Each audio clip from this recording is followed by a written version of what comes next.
Good morning, dear students. Today we shall see Galerkin's method.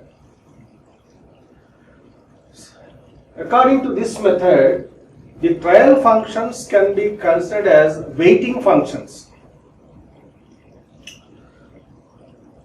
We choose the approximate solution satisfying the boundary conditions, and we substitute the approximate solution in the given differential equation to determine the residue.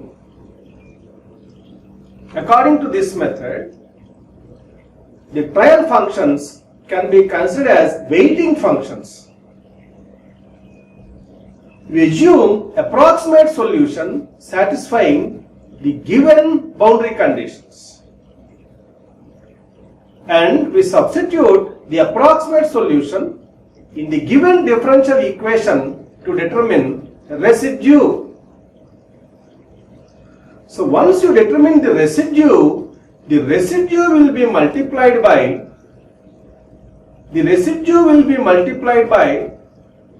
the same trial function, and this product will be integrated over the domain and equated to 0. This is what the Galerkin's method says.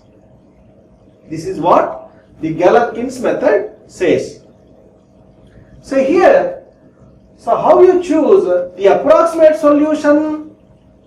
We choose the approximate solution as the sum of ai into ni, as I varies from 1 to n, where ai represent the arbitrary constants and ni represent the trial functions.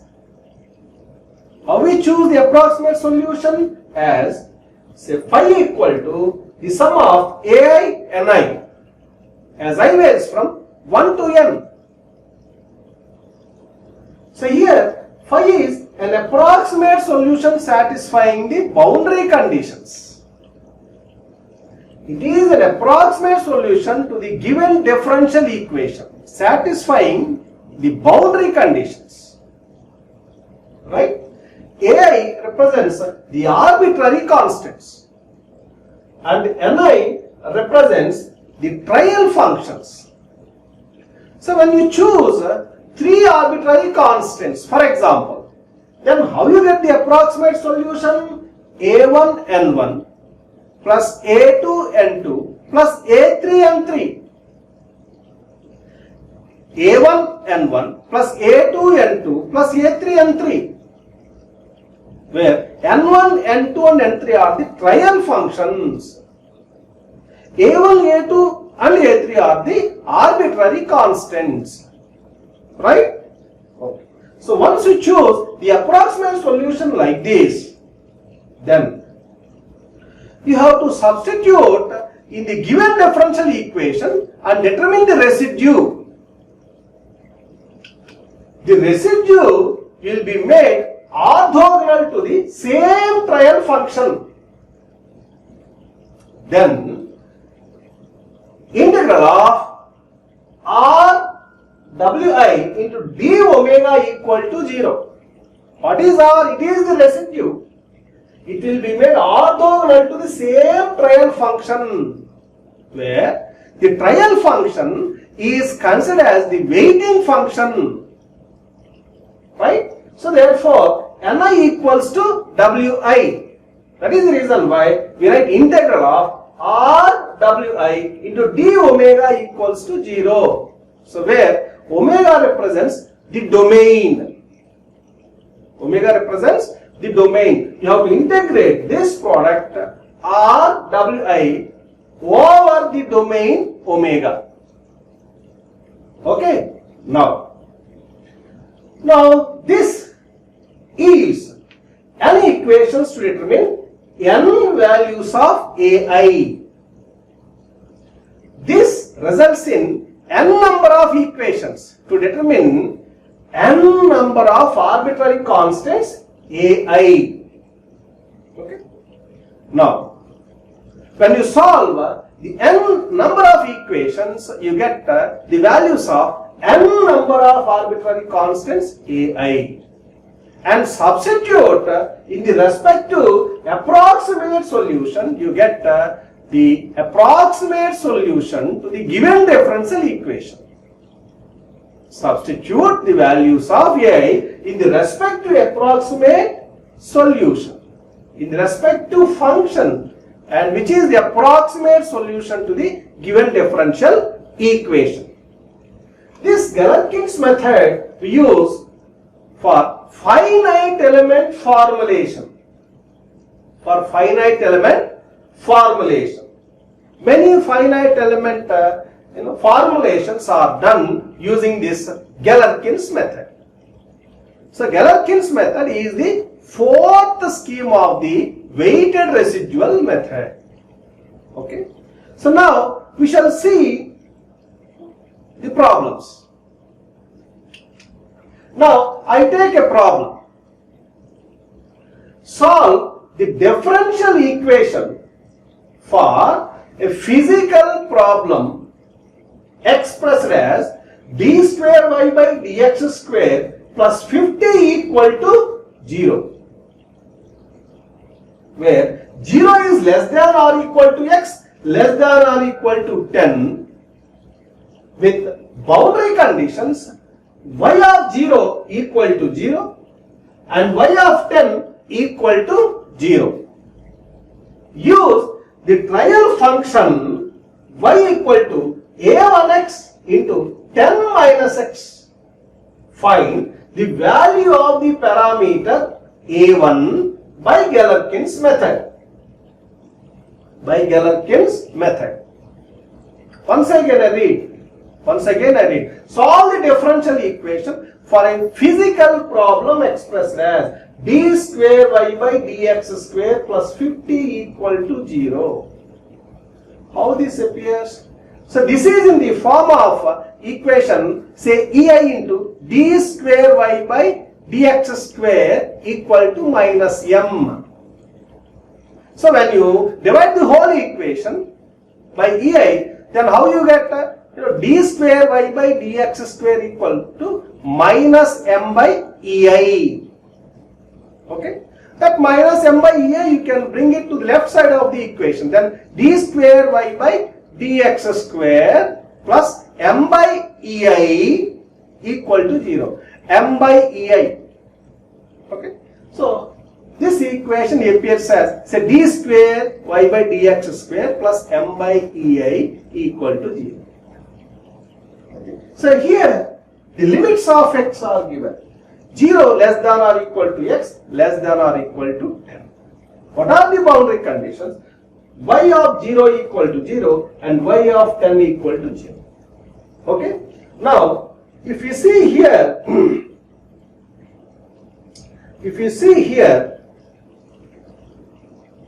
y is a function of variable x. Y is a function of variable x. When x equals to 0, y equals to 0. When x equals to 10, y equals to 0. When x equals 0, y equals to 0. When x equals to 10, y equals to 0. So therefore, you can assume a domain like this. You can assume a domain like this. It is a one-dimensional domain. In one-dimensional domain, any point is specified by only one coordinate, x. So therefore, the length of the domain is 10 units. That is what we can understand. If you consider x-axis like this, with coordinate origin here. Okay? Now, we come to the solution part. We have to solve this problem using Galerkin's method. So here, the trial function is given. You are lucky. So what is the approximate solution? You are given direction to assume like this. Y equal to a1x into 10 minus x. That is my approximate solution. I choose like this. Okay. Now, the given differential equation is this. D square y by dx square plus 50 equal to 0. Okay. Now, The approximate solution is y equal to a1x into 10 minus x. It is given in the problem statement. We are lucky.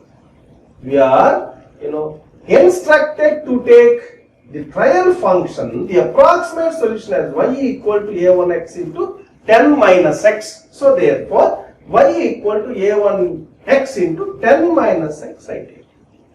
If we expand this, what we get? Y equal to a1 into 10x minus x square. A1 lies outside. Okay. To solve this problem by Galerkin's method, we have to determine residue R. So how you determine residue? Let us see. To determine residue, what you have to do is, you have to determine d square y by dx square. I told you in the previous class, the residue R equals to left hand side of the equation minus right hand side. LHS minus R. Right? The left hand side of the governing equation is this, d square y by dx square plus v. The right hand side of the equation is 0. So therefore, R residue R equals to d square y by dx square plus 50 minus 0. That is what we can understand. Now I want d square y by dx square. We have y equal to a1 into 10x minus x square. Now I determine dy by dx. dy by dx. Let us see. So dy by dx equals to, see here, a1, it lies outside. a1 into 10 minus 2x. dy by dx equals to a1 into 10 minus 2x. Next one, d square y by dx square. d square y by dx square, if you determine, what you get? a1 into d by dx of 10, it is 0. 0 minus 2. Therefore, what you get? Minus 2a1. Minus 2a1. In place of d square y by dx square, I can put minus 2a1. Now, what is the residue? This equals to, what is, LHS? Minus 2a1 plus 50, and what is RHS? 0. So therefore residue is simply 50 minus 2a1. 50 minus 2a1. Okay. In Galerkin's method, we choose the trial function as the weighting function. The residue should be made orthogonal to the weighting function, same weighting function, same trial function. Now if you see here, so y equals a1 into 10x minus x square. So what I do is, I choose the trial function as the weighting function, that is 10x minus x square. Now I multiply the residue with this 10x minus x square. So therefore, what is the equation? Integral of, what is the equation? Integral of, I write, integral of R into, say, W1 into d omega equal to 0. You have to integrate this over the domain. So residue we have, it is 50 minus 2a1. 50 minus 2a1. Right? So what is W or W1? It is 10x minus x square. This I say W1. 10x minus x square. Right? So therefore, integral of R. What is R? 50 minus 2a1 into W1. What is W1? 10x minus x square into d omega. I said it is a one-dimensional domain. The problem is one-dimensional problem. Therefore, we have only variable x here. When you integrate over this domain, the product R W1, what are the limits of x? 0 and 10. That is the reason why I take here as x varies from 0 to 10. Now you tell me integral of as x varies from 0 to 10, 50 minus 2a1 into 10x minus x square into dx equal to 0. It is a one-dimensional problem. If it is a two-dimensional problem, then integral over the domain, then what you write here? You have to take the variables x and y into consideration. X and y are the differentiable variables. Here only x is the variable because it is one-dimensional problem. Now, so 50 minus 2a1, it is constant, it lies outside. Now, integrate this expression 10x minus x square.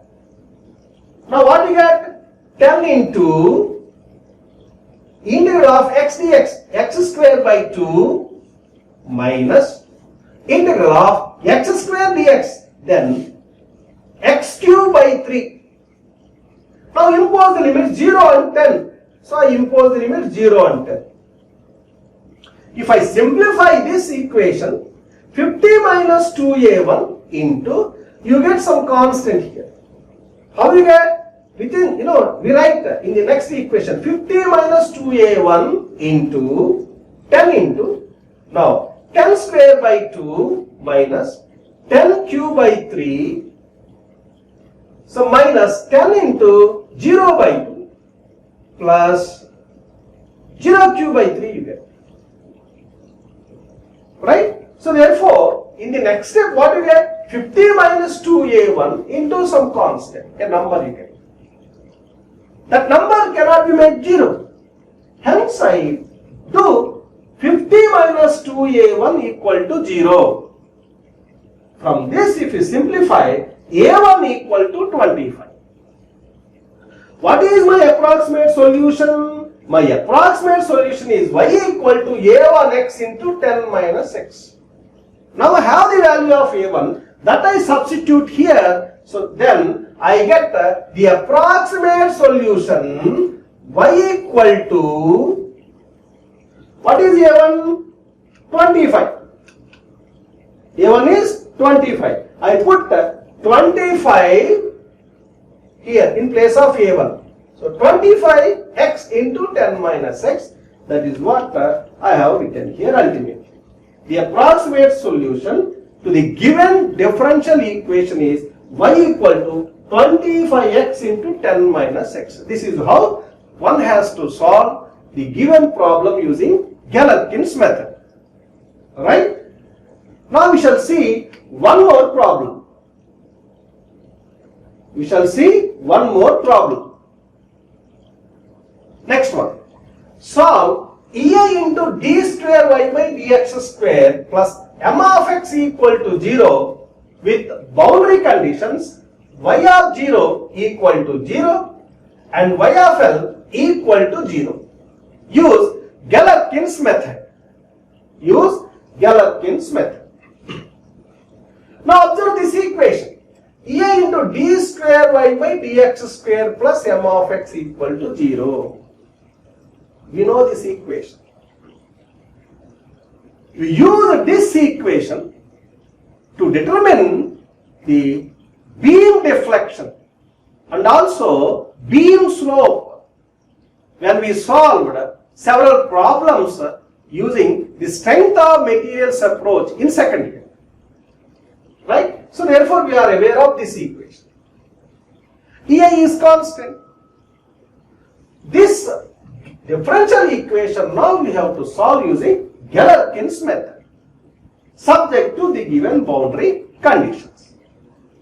Right? The beam may be a cantilever, or it may be simply supported, or it may be overhanging beam. Doesn't matter. For all the beams we get a governing differential equation in this form. So what type of beam you take? That is your choice. Right? For simplicity, I have taken a simply supported beam with central load. Say L is the length of the beam. Now the distance of the point of application of the central load from left hand is L by 2. And the distance of the point of application of the same central load is L by 2 from right hand. Right? Okay. So now, can you determine the moment acting on any section of the beam? Yes. To determine the moment acting on any section of the beam, first we have to determine the reactions at the supports. This is one support, this is another support. Okay? So this is a concentrated load acting at the center. Therefore, this load is equally shared by both the supports. Hence, the reaction force at the support is P by 2. And the reaction force at the support is also P by 2. P by 2 here. Okay? P by 2. I write P by 2 here. And here also P by 2. Now I take counterclockwise moment positive and clockwise moment negative. The moment acting on this section is P by 2 into momentum, that is x. I have considered here a section XX distant x units from right end. Therefore, moment acting on this beam section is P by 2 into x. That is what I have written here.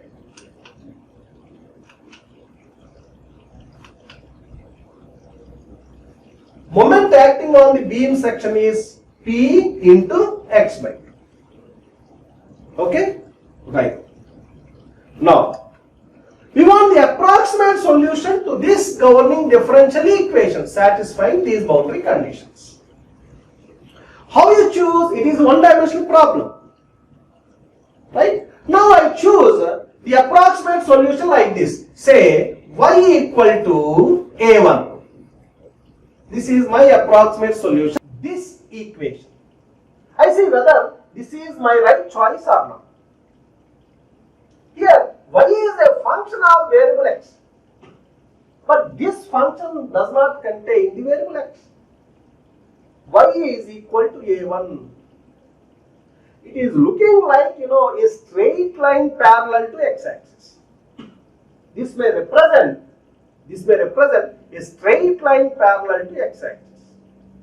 This has to satisfy these two boundary conditions. I check. If this satisfies these two boundary conditions, my choice is right. I put x equal to 0. Then y should be equal to 0. Is it containing x? No. Therefore, this is not right choice. Strike off. Now, trial 2. In second trial, I take function like this. Say y equal to a1 x like this. a1x. Now, I put x equal to 0. Then y equal to 0. My equation is right. Very good. Now I put x equal to L, then y should be 0. I put x equal to L, then what I get? Y equal to a1L.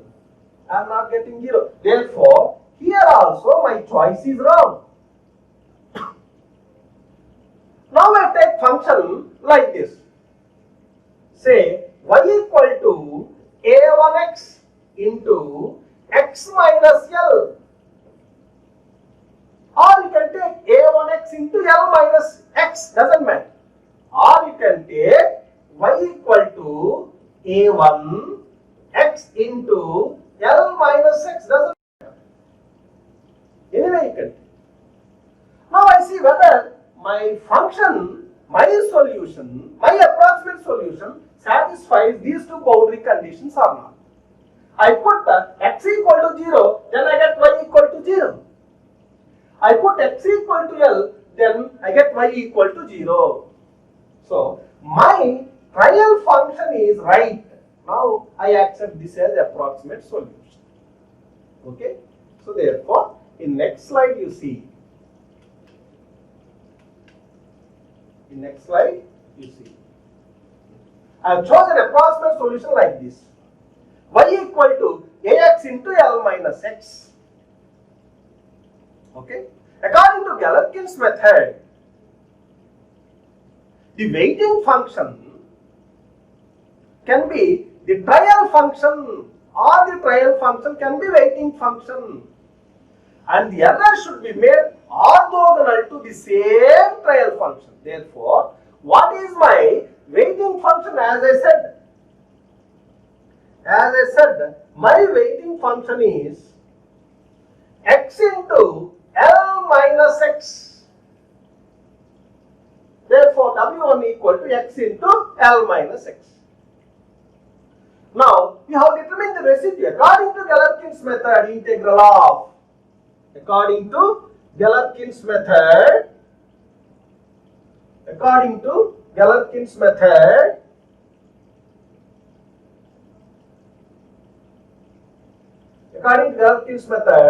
integral of RW1, because it is one-dimensional problem, dx equal to 0 as x varies from 0 to L.